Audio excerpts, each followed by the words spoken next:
এজন্য যাদের বাড়িতে বুড়ো বুড়ি বাপ আর মা বেঁচে আছে, খবরদার তাদের পেছনে পয়সা ব্যয় করতে দ্বিধাবোধ করবেন না।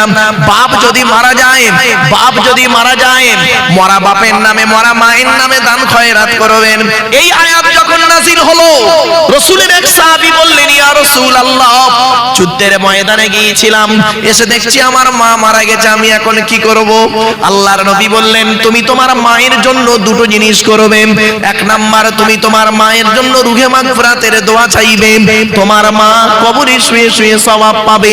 আর দুই নাম্বার হলো, তুমি তোমার মায়ের জন্য দান খয়রাত করবে, তোমার মা কবরে শুয়ে শুয়ে সওয়াব পাবে।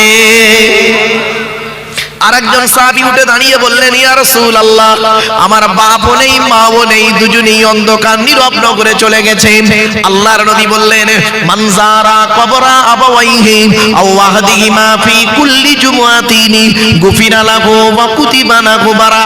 নবী বলেন, জুম্মার দিনে যদি কোনো ছেলে তার বাপ আর মায়ের কবরটা একবার জিয়ারত করে, ছেলের দোয়ার ওসিলায় বাম্মার কবরটাকে আল্লাহ পাক আলোয় আলোকিত করে দেয়। এজন্য অনুরোধ করে বলে যাচ্ছি, বাপ চলে গেল, মা চলে গেল, ভাই চলে গেল, বোন চলে গেল, দাদা দাদি নানা নানি চলে গেল, তাদের জন্য আপনি কি করতে পেরেছেন পৃথিবীতে?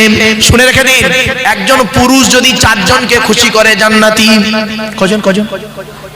একজন পুরুষ চারজনকে খুশি করলে জান্নাতি, একজন নারী তিনজনকে খুশি করলে জান্নাতি।